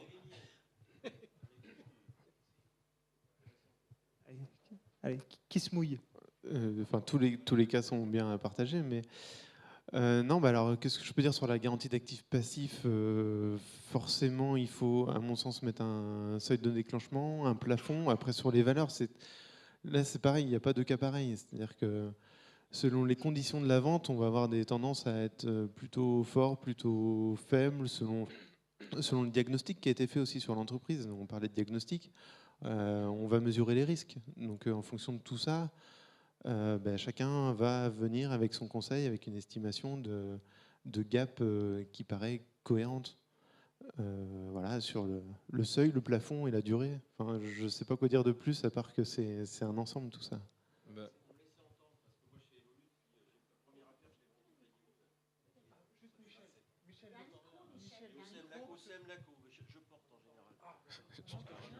Oui, ma première opération, il y a 27 ans, j'ai cédé au SEM-LACO. Bon, c'est pas le Crédit Mutuel vendéen, mais c'est pareil. Oui, c'est un voisin et ami, c'est pas le CMB. Donc là, il y a eu forcément des échanges un peu ce qu'ils étaient. D'abord, j'étais beaucoup plus jeune et il y avait certains ratios. La dernière opération elle remonte à cette année où on était sur 20% des prix de cession. C'est à peu près ça, bloqué. Voilà, on constate voilà, sur le marché pas des moyennes, mais des pratiques. Oui, quand on parle de 20, 30, c'est un point de départ. Voilà. C'est à peu près ça. C'est un point de départ. Donc un cédant dans la salle qui vend 1 million ou 2 millions d'euros, il faut qu'il s'attende à ce qu'on peut lui bloquer. Parce qu'on lui demande ça pour commencer. Voilà. Ouais. Mais enfin, autour de la gap, moi, pour la décomposer un petit peu, la première chose, c'est sa portée. C'est-à-dire sur quoi va porter la gap précisément. L'objet, alors on parle d'actif et de passif forcément, mais on peut y inclure des choses qui ne sont pas forcément dans l'actif et dans le passif. On peut en exclure des choses qui se trouvent dans l'actif ou dans le passif. Il y a son montant. Il y a la garantie de la garantie qu'on va demander. D'accord ? Parce que c'est bien beau d'écrire que vous garantissez 30%, voire 50% du prix de cession. Si demain, avec votre chèque, vous partez je ne sais pas où pour vous retrouver, bonjour. Donc il y a la garantie en elle-même, la garantie de la garantie, le seuil de déclenchement, le plafond, la franchise. Voilà, et en fonction, voilà, sa dégressivité, sur combien de temps. Ça peut être une belle négociation. Donc c'est extrêmement compliqué. C'est aussi un élément de réduction, de rehausse du prix. C'est-à-dire que Oui. c'est une variable d'ajustement du prix. Il faut être très clair. Par contre, une chose qu'on peut confirmer, c'est lorsque la gap est mise en jeu, c'est quand même souvent un sujet très, très, très, très difficile entre cédant et repreneur. Et souvent, ça ternit quand même terriblement des relations qui ont pu être très, très bonnes pendant quelques années et qui deviennent des relations extrêmement désagréables. Voilà, c'est pour ça que ça requiert une attention de la part des conseils et des parties extrêmement, extrêmement forte. Parce qu'on ne la sous-estime pas aujourd'hui, bien au contraire, et heureusement, parce que c'est un élément déterminant de la bonne vie future.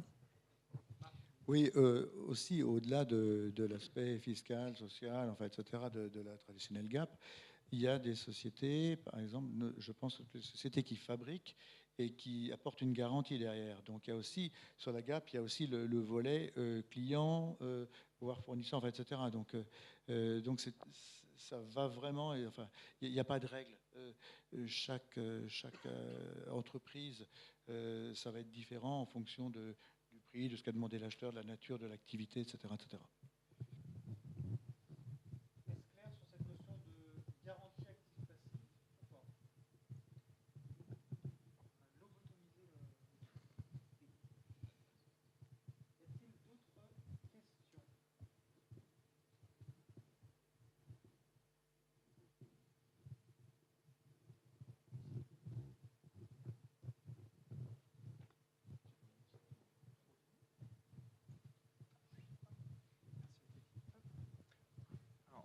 On continue. Mais on vous a applaudi ou pas? Je sais plus. Est-ce qu'on peut les réapplaudir une fois? Parce que j'ai complètement oublié. Je sais plus si. Merci à vous.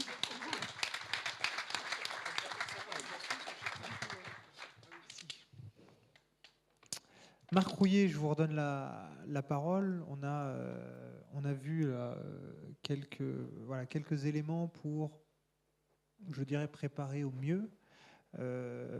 Tout ça s'articule dans la commission session au travers tout un tas d'actions qui peuvent amener.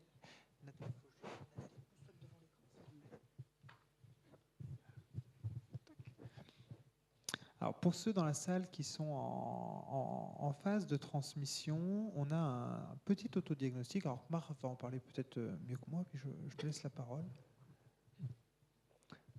Non. Oui, je crois que tu as très bien préparé tout ça, donc il n'y a pas de souci. C'est très très simple pour les repreneurs, pour les cédants, pardon. Vous pouvez alors de manière gratuite, soit sur le site cpme85.fr, soit si vous prenez en photo normalement le QR code, vous devez arriver sur un autodiagnostic en ligne. Et vous avez des questions qui vous donnent immédiatement, je dirais, qui balayent immédiatement si l'ensemble des préalables à la session sont assurés, sont garantis ou pas. Donc c'est une enquête flash très rapide. Alors normalement ça doit marcher. Si vous prenez en photo, ça doit... Ah, 3 minutes. 3 minutes. Est-ce que ça marche? Ouais, j'en vois, oui, c'est bon. Donc c'est que ça marche. C'est que ça marche, c'est que ça marche. Vous devez avoir un lien quand vous mettez sur la photo. Voilà. Bon, je vois des oui, donc ça roule. Et là, vous avez voilà, en quelques instants une réponse immédiate pour savoir si tous les préalables sont levés ou pas sur la valo, on en a parlé tout à l'heure, mes proches sont-ils au courant de ma cession? Est-ce que je souhaite céder avant l'âge de la retraite? Mon parc machine est-il en bon état ou pas? Alors, on n'est pas rentré dans le détail sur la valo, parce qu'on a effectivement des méthodologies de valorisation. Je pense à des entreprises dites industrielles où la valorisation effectivement du parc matériel peut être aussi importante. Donc vous avez voilà, ce petit autodiagnostic qui peut vous aider à vous sensibiliser alors, de manière très très rapide et très très succincte. J'essaie d'avancer. Deuxième temps, mais vous l'avez vu tout à l'heure, hop, les entretiens individuels qu'on continue. Alors, on était à plus de 45 là, sur l'année 2018.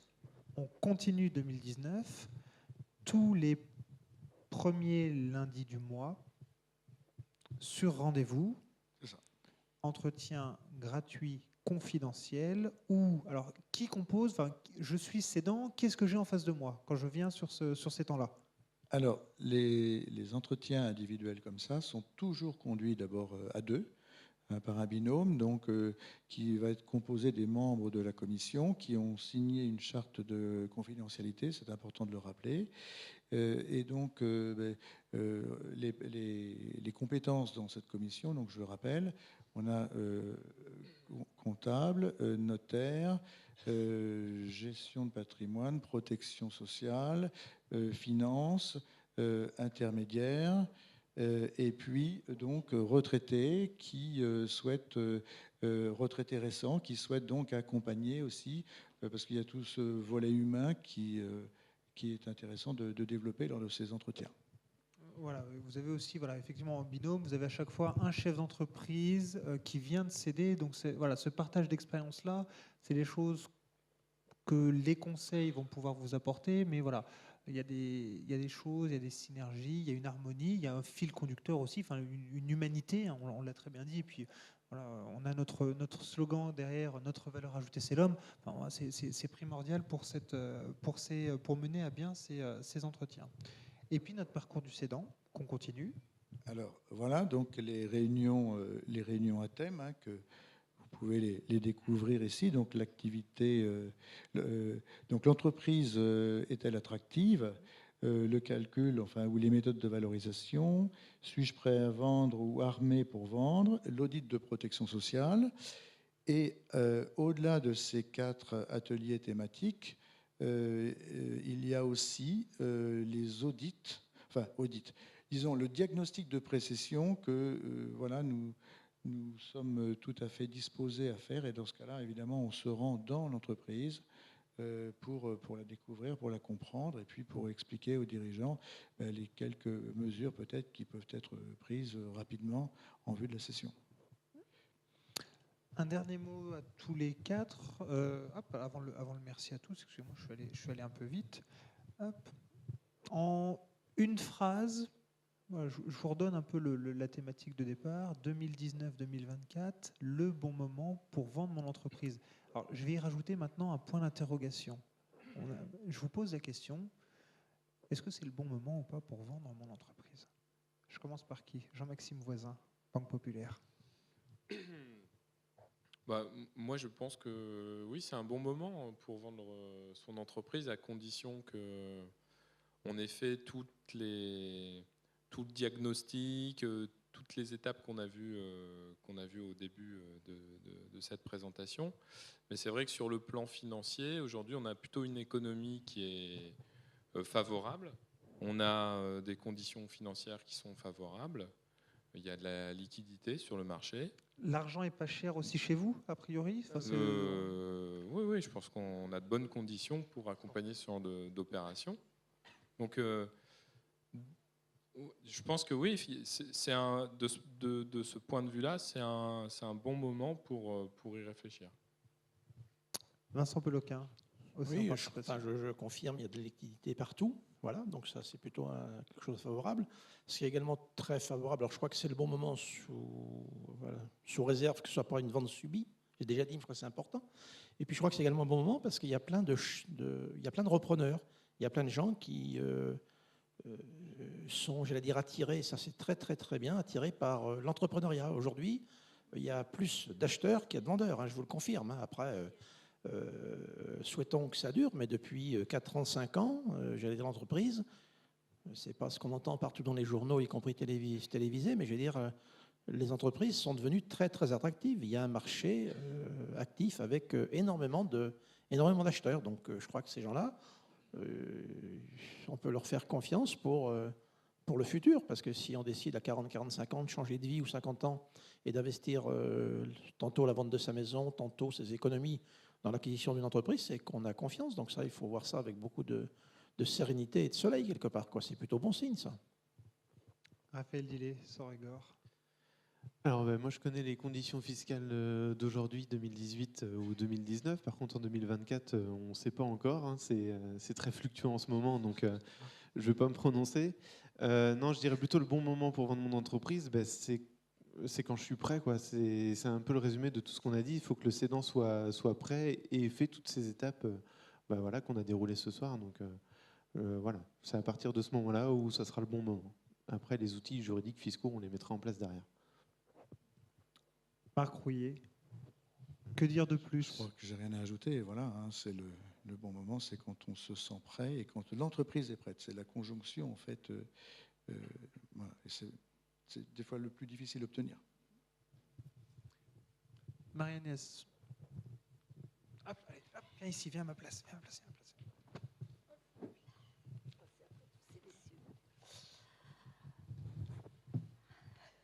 C'est pas simple de passer après tous ces messieurs techniciens. Je dirais qu'après tout ce qu'on a entendu, et vu le nombre de questions, c'est qu'il y en a beaucoup qui réfléchissent. Et c'est vrai que moi, la première, hein, je vous avoue que ce qu'on a mis en place, on a vu un petit peu le détail rapidement, ce qu'on a mis en place, moi, la première, ça m'a ouvert les yeux sur la session.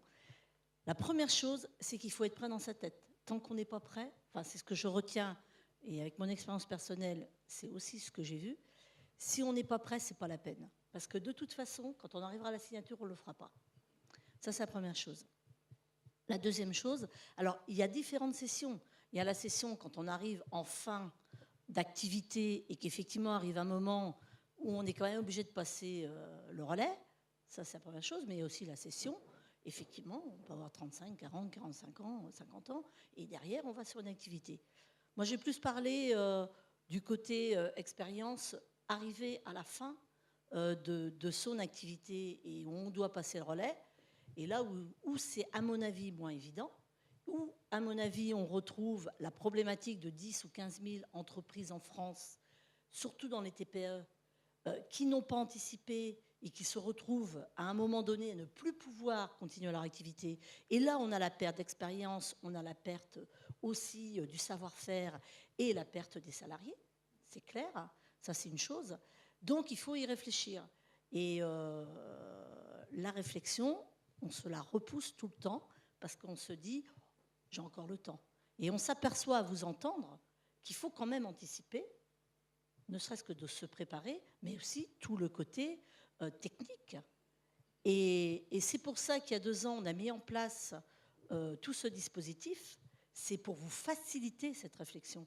Parce que tout seul, ce n'est pas évident.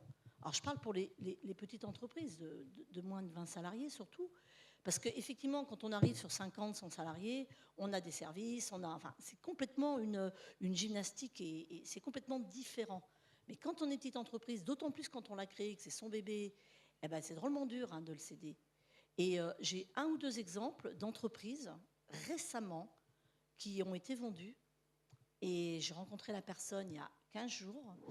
Et il y a 1 mois de ça, je ne savais même pas qu'elle était en vente, cette entreprise. Elle a été vendue, il y a à peu près une quinzaine de salariés, dans la restauration, dans le traiteur, service traiteur. Et la personne m'a dit, dans la signature, on accompagne, mon mari et moi, l'acquéreur, qui étaient des gens qui ont acheté, qui ne connaissaient absolument pas le métier. Voilà, ils avaient de l'argent, ils ont investi, ils se sont dit c'est une affaire qui est rentable, qui marche bien et tout.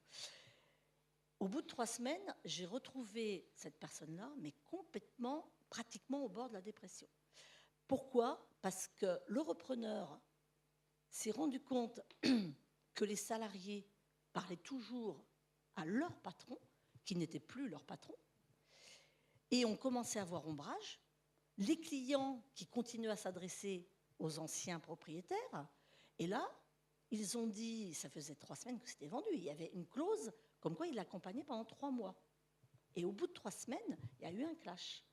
Et l'acquéreur est allé voir le vendeur en lui disant « J'ai besoin de vos conseils, mais vous restez dans l'ombre, je ne veux plus que vous soyez devant, parce que vous me gênez. » Et la personne l'a très mal pris, parce que 3 semaines après avoir vendu, elle s'est dit « Mais c'est pas possible, quoi. » Et elle me dit « Je pense que je vais carrément ne plus y aller. » Donc voilà, et ça c'est des expériences, on a l'impression que tout va bien se passer, et j'ai une deuxième expérience, une entreprise un peu plus grande qui a 40 salariés, où il y a eu l'opportunité de vendre à un grand groupe, c'est une entreprise de travaux publics, possibilité de vendre à un grand groupe, prix attractif, et bien la personne, elle s'est retrouvée 6 mois plus tard en burn-out à l'hôpital, parce qu'elle n'avait absolument pas anticipé, ça avait été vendu très rapidement, c'était une personne qui avait créé cette entreprise, qui était vraiment dans l'action.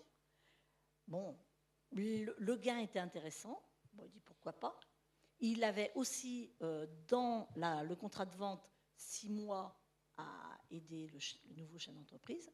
Bon, il a fait 2 mois. Ça n'a pas marché. Il avait un caractère très fort et ça ne s'est pas bien passé. Et dans les 6 mois, moi, je l'ai revu. Je me suis dit, c'est pas possible, quoi. Et là, on se dit, waouh, si c'est ça de vendre son entreprise, je vais peut-être rester plus longtemps. Parce que si c'est pour faire un burn-out, voilà. Donc, c'est pour vous dire qu'en fait, il y a vraiment une entreprise, un chef d'entreprise, un cas. On ne peut pas dire, mon voisin, il a vendu, ça s'est super bien passé, je vais vendre, ça se passera bien. Non, pas du tout. On est vraiment dans l'humain. Il y en a quand même quelques-unes qui se passent bien, des transmissions. Ah oui, oui, Mohamed, oui. Mais bien sûr, puis heureusement qu'il y en a qui se passent bien. Mais c'est vrai que là, j'ai 2 ou 3 exemples là, de personnes autour de moi. Je me dis, waouh, c'est voilà. Mais c'est pour ça que tout ce qu'on a entendu depuis 1h30, on est vraiment sur le facteur humain. Le facteur financier, c'est une chose, mais à mon avis, c'est pas le premier des facteurs. C'est le facteur humain qui est hyper important.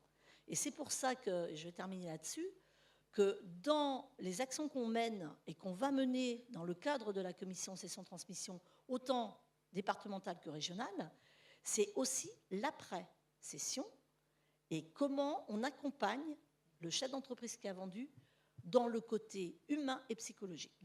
Parce que pour moi, c'est hyper important et jusqu'à maintenant, ça ne s'est pas fait. Et je pense que, alors c'est peut-être une sensibilité féminine, même si la valeur ajoutée, c'est l'homme, on va dire que c'est aussi la femme.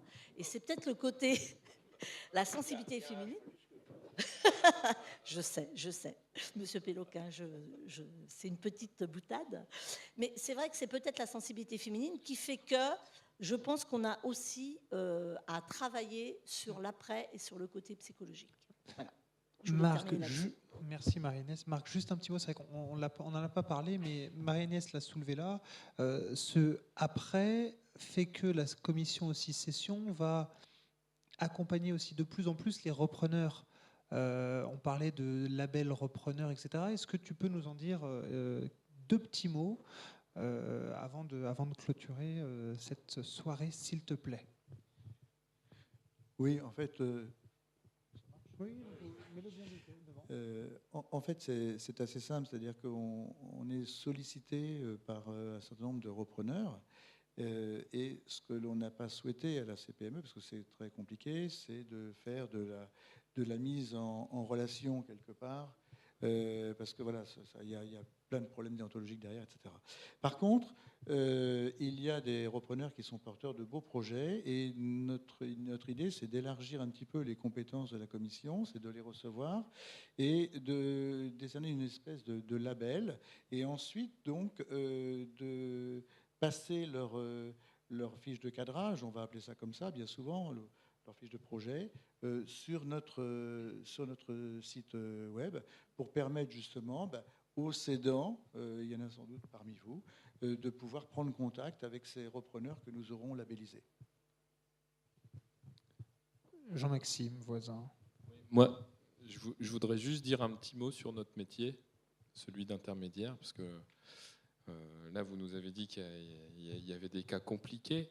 On a parlé beaucoup de techniques, on a parlé de valorisation, de diagnostic, des choses finalement assez techniques. Moi, ce que je préfère dans le métier que j'exerce, c'est le côté humain. Et tout ce qu'on a vu très technique, c'est finalement une part assez faible de la mission qui nous est confiée quand on accompagne un dirigeant dans son opération de cession. Et on a coutume de dire qu'on est les 2 F de l'opération, c'est-à-dire on est les facilitateurs de l'opération parce qu'on est dans une opération aux côtés d'un dirigeant avec lequel on va vivre en moyenne une douzaine de mois. Une opération de cession, c'est en moyenne une douzaine de mois. Elles ont tendance un petit peu à s'allonger. Mais il y a beaucoup de proximité dans la relation qu'on va avoir avec les dirigeants qu'on accompagne.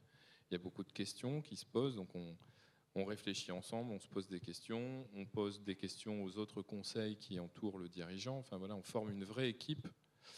Et puis le deuxième F, c'est celui de fusible, parce qu'on sert aussi à pousser les curseurs pour obtenir le meilleur dans le cadre de l'opération. Donc on est là aussi pour ça, mais à chaque fois, on est toujours sur quelque chose de très humain. Et nous, notre objectif, c'est de faire de belles opérations. Voilà, c'est qu'au final, comme vous le disiez, on se serre la main, on soit bien content d'ouvrir la bouteille de champagne, mais on ne le fait jamais avant que le contrat de cession d'acte soit signé. Voilà. Bon, mais je voulais faire ce petit mot sur ce métier qui est très humain finalement, qui comporte de la technique mais qui reste très humain. Oui, et lors d'un closing, il y a beaucoup d'émotions. Il y a de belles émotions lors de signature et c'est plutôt et c'est pour ça aussi qu'on le fait et que vous le faites avec passion. Merci à tous les 5. On peut les applaudir et puis je vous propose.